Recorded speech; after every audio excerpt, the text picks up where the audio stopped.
Hi, I'm Pink Bunny Girl's dad, and I'm here with my buddy Miko, and we're going to read a story. And there's Delilah. Oh, we got Delilah down here, Hi, Delilah. and we're going to listen to a story called An Elephant is Not a Cat. It's by Alvin Trissette. An elephant is not a cat. There's little mice, and they're chatting to each other here. Peter Vanderloon was a very fortunate man. He had a fine, fat wife. He had 6 roly-poly children, and he had the best mill in all of Holland. Everyone agreed that Peter's mill ground corn better than any other mill in the land, and for miles around, people bought their corn to be ground into meal. Some brought sacks of corn on their backs.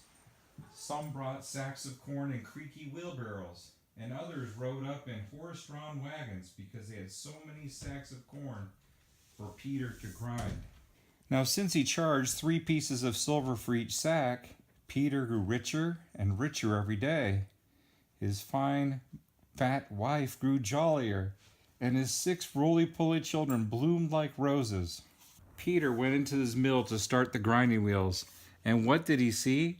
2 tiny mice as bold as brass, sitting on a sack and having a fine breakfast of 4 kernels of corn. Well, Peter Vanderloon was very upset. "Wife! Wife!" he cried, running into the house. "We are poorer today than we were yesterday, and we will be poorer tomorrow." "Why, how could that be?" asked his wife with a laugh. "Well, everyone knows our mill grinds more corn than any other mill in all of Holland." "True, true," replied Peter. "But just now I went into the mill and started grinding, and I saw 2 mice. And right before my very eyes, they ate 4 grains of corn." Now Peter's wife was a kind-hearted soul, and very thankful for all their blessings. "Surely we will have more than enough," she said. "Let the mice have their bit to eat. Who knows? One day they may even repay your kindness." But Peter continued to fuss and fume, till at last his wife suggested that he go into the village and buy a cat. "A fine mouser will put the end to your worries," she said, "and then perhaps you can go back to work again." "An excellent idea," exclaimed Peter. "How blessed I am to have such a clever wife." And he set out at once down the road to the village. He hadn't gone very far when he came across a strange-looking man sitting at the side of the road, and stranger still, he was surrounded by a collection of wagons and cages, draped with tattered flags and banners. That is kind of disgusting. Taking a bath right on camera? "Ah, how do you do, my friend?" he said the stranger, bowing low. "And what brings you out to this dusty road on such a lovely day? Perhaps you would care to stop for a moment and then sit in the shade of my noble caravan and listen while I tell you a tale or two." "Thank you kindly," replied Peter, "but I must hurry to the village to buy a cat." "A cat?" exclaimed the man. "Ah, yes, a fine animal. Why settle for such an ordinary beast? Let me sell you a pair of guinea hens, or a waltzing gazelle, or a panda from Punjab, or a black panther from the darkest Africa." "No," said Peter. "All I want is a cat to guard my mill." "A cat indeed," said the strange man, looking down his long nose. "You don't want a cat, you want an elephant." It is perfectly clear to anyone with eyes that from the tip of his trunk to the end of his tail, there is far more to an elephant than there is to a cat. And with that, the man drew aside a curtain. Poor Peter could only stand and gape with his jaw hanging down to his chest. There in front of him stood a great gray elephant. "Indeed, that is true," he said, when he had overcome his astonishment. There's Peter right there. "Ah!" And he thought to himself, "Such a big animal would guard my mill from thieves as well as mice."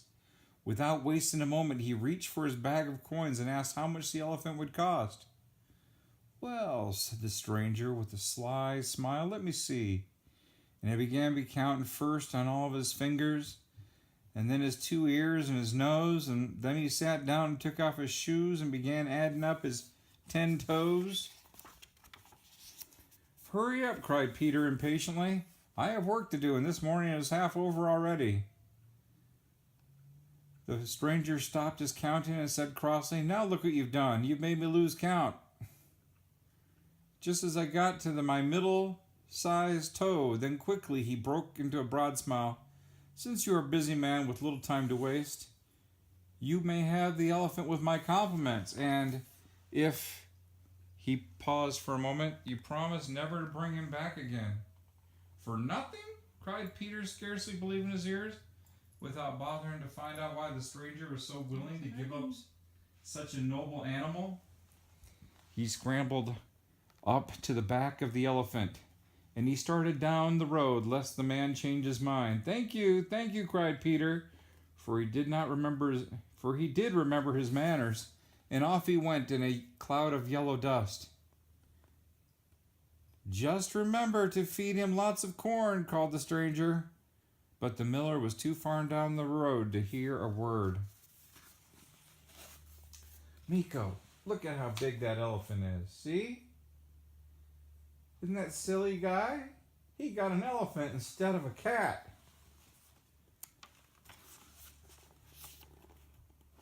And the nearer Peter got to the mill, the happier became. Never had a day seemed so fair. Never had the air felt so fresh.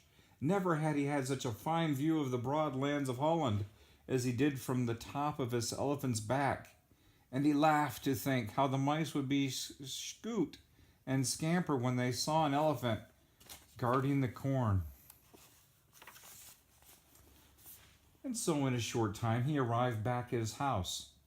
But when his jolly wife saw the good miller Peter Vanderloon riding on the back of an elephant, she thought for a moment that she had lost her senses. She's running, I'm crazy, But good wife, Peter said to her, look what I have to guard our corn, and I didn't have to pay a single gold coin for him. With a shriek, his wife fled into the house and bolted the door. You should have bought a cat, she cried through the keyhole. Not an elephant. His jolly wife wasn't jolly. That shows how foolish you are, said Peter.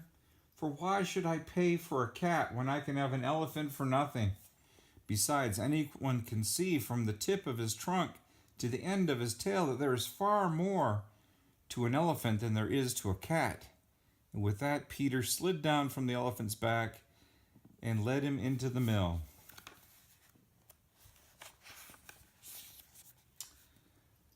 But then the trouble began.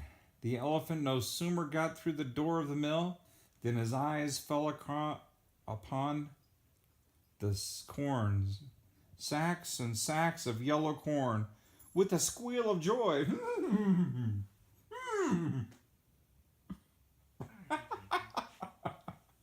With a squeal of joy and a swish of his trunk. And a crunch, crunch, crunch, he started to gobble up the nearest sack. No, no, cried Peter. You're supposed to guard my corn, not eat it. But the elephant paid him no mind, had finished off the first sack, and he lumbered over to the next one. And with a swish of his trunk and a crunch, crunch, crunch, he went right on eating. The poor miller was beside himself. He waved his hands. He yelled, Bala! He pulled on the elephant's tail and jumped up and down. But to no avail, the elephant went right on eating. 2 sacks, 3 sacks, a 4th, and a 5th. Oh, he was mad. Peter was so mad. Peter sat down in a heap and buried his head in his hand. Now I know, he moaned. Now I know why the strange man was so willing to give away his elephant. Why didn't I listen to my good wife and buy a cat? Now the 2 mice had started all this trouble. Were still hiding in the crack in the wall. Hearing all the commotion and being more curious than timid, they scampered out to see what was going on.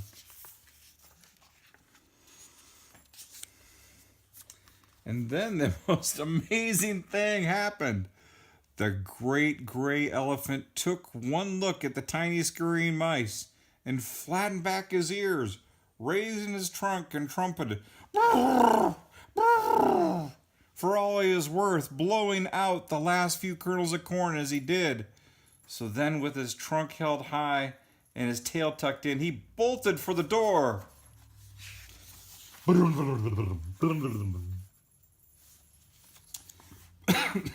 Back down the road, he ran in a cloud of yellow dust, as fast as his 4 fat legs would take him, back to his master, the circus man.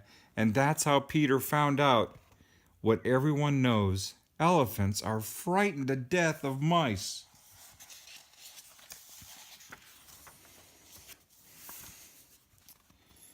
Meanwhile, Peter's good wife had been keeping an eye on what was going on, and as soon as she saw the elephant run off, she ventured out of the house.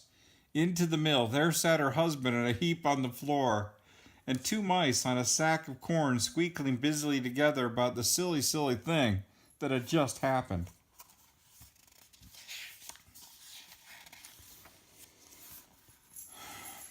There, she said with a jolly laugh.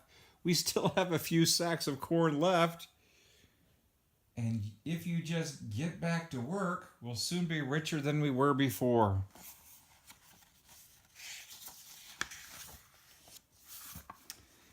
And so it was. Peter's mill went right on grinding corn better than any other mill in Holland. People still brought corn to him to grind on their backs and wheelbarrows and wagons. And 3 jingly pieces of silver for each sack soon made Peter a richer man again. But what about the 2 tiny mice? Well, they went right on living in the mill, eating corn to their heart's content, and Peter and his jolly fat wife and 6 roly-poly children were delighted to have them there, just in case the elephant should ever decide to come around for another meal. They're throwing the little corn in the air. As for the stranger, well, he's still trying to trick somebody into taking and keeping a huge, hungry elephant. And that's it. The end.